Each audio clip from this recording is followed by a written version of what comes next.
Alright everyone, I'm here to give you my TNA review for November 12th, 2014.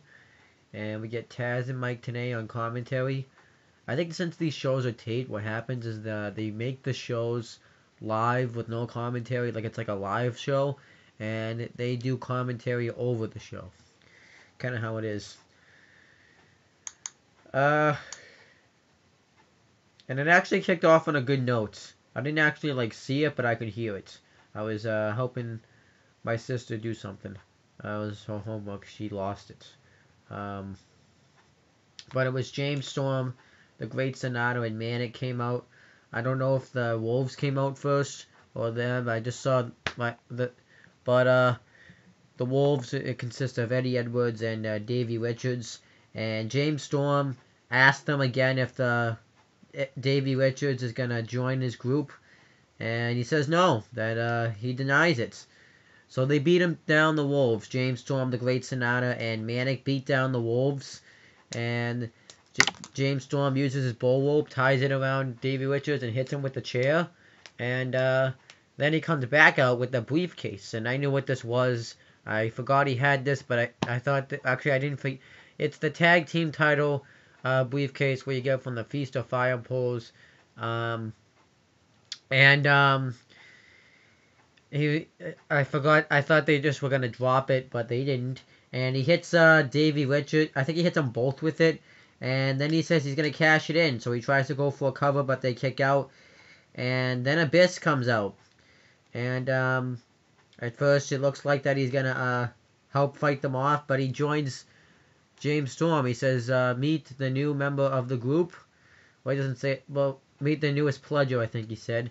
And he's his tag team partner, so he tags in Abyss and he choke slams and gives the Black Hole Slam to Eddie Edwards, and James Storm comes in and makes the count, and we get new tag team champions. And it was actually supposed to be the Wolves defending against Matt and Jeff, the Hardys, but no, it didn't happen. We get James Storm and Abyss became new tag team champions. I thought this was actually really good stuff. This was the best thing I think on the show. I think they should have ended the show with this, but they didn't. And I thought it was good stuff. James and yeah, Abyss is now in the group, and I think that's awesome. So then we got Madison Rayne versus Taryn Terrell.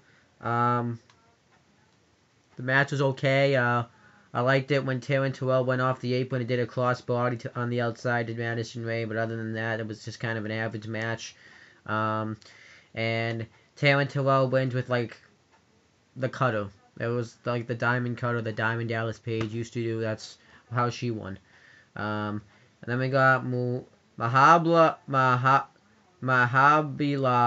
Shiva backstage. It's that new Indian wrestler they signed, and Manic comes up to him and says you're a good superstar and you're gonna make it great here, but I need to introduce you to someone. And you can see where this is going. And then Kurt Angle is backstage, and Lashley says he wants his rematch against Bobby Roode for the title, but Bobby Roode isn't there, and neither is MVP. They're doing promotional stuff. So then Lashley gets in his face, and Kurt Angle says, "Don't do anything I would regret." That actually happened before Mohabla Shira was backstage, but I read it too far ahead. So then Kenny King comes out to cut a promo. He talks about how MVP and Lashley, well, Lashley's there, but he's not in a good mood, and he's gonna kick ass and take names. And MVP is doing a photo shoot for a magazine, but he calls out Chris Melendez, because they have some unfinished business, because they've been feuding. And Chris Melendez comes out with Mr. Anderson, and he thinks that he's upset because he thinks that his patriotism is being questioned because they think he doesn't like the United States because of what he's been doing to Chris Melendez. But he said he likes the United States, but he thinks Chris Melendez is a fraud, and he starts going off on him. But then Mr. Anderson interrupts and said that this guy is an American hero because he chose to put his life on the line to go to Iraq and lost his leg. And Kenny King says he didn't come out here to talk to Chris Melendez, and he says that he thinks he's he's a wrestler on the caliber of Kenny Ken. So he says that he doesn't have any of his guys out there, so he challenges Chris Melendez to a match without his blonde girlfriend out there, which was funny, and he accepts. And says that all the people and Mr. Anderson have faith in him. And then he's happy about it, and Kenny Ken cheap shots Mr. Anderson and runs off, and Mr. Anderson chases him away. And I thought it was good stuff. We'll probably get this match next week. This actually was good stuff. I forgot this had happened until I just read it. And then Gail Kim, Taryn Terrell, and Kurt Angle are backstage. And Gail Kim and Taryn Terrell both want a shot at Havoc's TNA Knockouts Championship. So Kurt Angle makes a triple threat match. It's going to be Havoc defending the title against Gail Kim and Taryn Terrell. Yeah. Then we got the Beautiful People, which is Velvet Sky and Angelina Love versus the Bromans. No, and the Bromans. They teamed up. Which is Jesse Goddard, I believe it was, and DJZ versus the Menagerie, Mike Knox. They like to call him Nux, but it's Mike Knox. How hard is that? That clown guy, I forget his name, and Rebel. Whatever. I watched YouTube videos on my phone during this match, so I don't even know who won, and I don't really care. So then Jeremy Borash and Eric Young were backstage, and he says that and Eric Young's asking how he is, and he said that Ethan Carter III, EC3, really slapped him in the face. And Rockstar Spuds comes up and thanks everything that Eric Young's been doing. And Eric Young says no problem, and he says, I have a match with Tyrus tonight, and Rockstar Spud wants to be ringside, so he lets him. So James Storm, Manic, and the Great Sonata and Abyss are backstage, and James Storm is just kind of talking about enlightenment and stuff with Abyss. So then Manic brings up that Indian guy, Mahabla Sheila, and James Storm's like, what are you doing here? Get out of here. He just kicks him out, so I guess he didn't want to recruit him. I thought that's where it was going, but it didn't. It was kind of dumb. And he whispers something to Manic. It was okay stuff, I guess.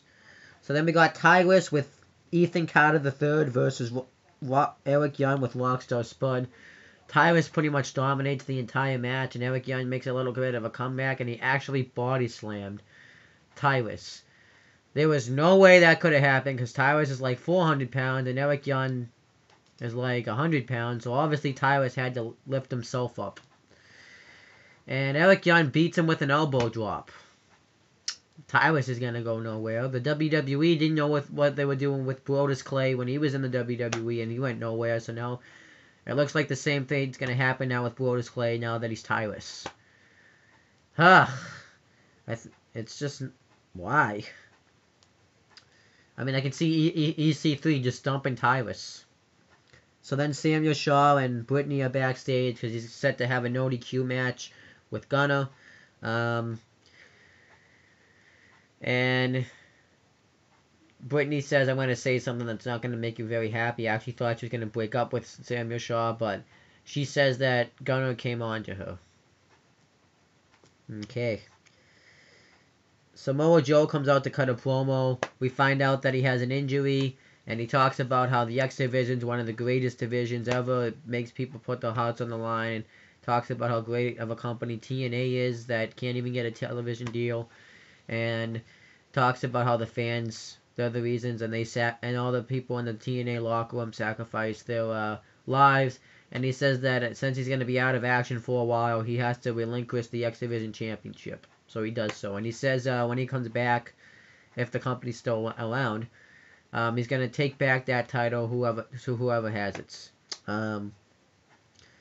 So now we have no X Division champion, but next week we're going to get a X Division Championship Fatal 4-Way match. It's going to be, I believe it's going to be Tigre Uno, Manic,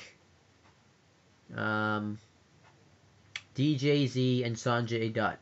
I predict that probably Manic should win this match, considering the fact that he's in that group. That all James Storm's people should get titles, and I think Manic it would be great if Manic won.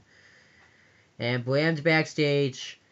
He cuts an awful backstage promo and challenges Tommy Dreamer to a hardcore match because he says he's sick and tired of seeing him hang around because he's an old dinosaur. So then we got Samuel Shaw with Whitney versus Gunner in a no disqualification match. It was boring. They only used chairs, which I thought was fine, but they kept bringing out chair after chair, and I thought that was kind of stupid. And every 2 seconds, Samuel Shaw would go kiss Brittany. So, yeah. But Gunner superplexes Samuel Shaw onto a stack of chairs, and then he power bombs Samuel Shaw onto the steel steps, and then he rubs it into Brittany's face, and she was actually screaming the whole match, not like Melina when she would scream when Johnny Nitro and Joey Mercury, which consisted of Eminem, but it was pretty bad.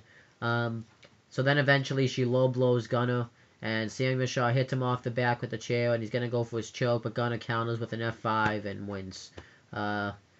Yeah, pretty boring. I'm not a huge fan of Samuel Shaw. They should have just ended his character, like I said before, after Mr. Anderson had beat him and dropped the storyline. So then, I forgot to mention something that happened during the Eric Young match. Lashley had come out and laid out Eric Young with the spear and spine-busted Rockstar Spud. And he put Eric Young's arm in a chair and stomped on it and then hit a crossface on it while his arm was still in the chair. And Austin Aries came out, made the save, and challenged him to a match later tonight. So then we got that match was next, Lashley versus Austin Aries. Well, it wasn't next, but later on the night. This is now the main event, though. So we got the match between Lashley versus Austin Aries, and this was my favorite match of the night. Lashley, Aries tries to go for the brainbuster early, but Lashley counters it. Then he gets him in the last chancery, which Lashley gets out of, and he hits and Aries throws Lashley into the post, and he drop kicks him while he's near the guardrail, which was awesome. Then Lashley dominates the match for a while. He hits clotheslines. He hits a bunch of belly-to-belly suplexes. Eventually, Austin Aries makes a comeback, and he does a suicide dive through the bottom rope, which was something I've never seen before. And eventually, Aries tries to go off the top rope, but Lashley shoves him, and he goes face first into the steel steps, and then he throws him into the steel steps again. Then Lashley spears him, and then they both get counted out, and Lashley, I think, power slams Aries on the ramp, and gets him in a crossface, and he just kept saying "rude." He actually did the same thing when he got Eric Young in the crossface. So that's how the show ended. And I thought the show was pretty average this week. I didn't really get into anything except for the Kenny Kin stuff, the James Storm stuff. When James Storm and Abyss won the tag team titles, I thought that stuff was good, and I liked the way Lashley was utilized on the show. How he was just a dominator. He took out Eric Young and he took out Aries. But we'll see what happens next week. But I thought it was some good stuff this week. I'll be back next week to do the TNA review, and I'll be back tomorrow to do the NXT review.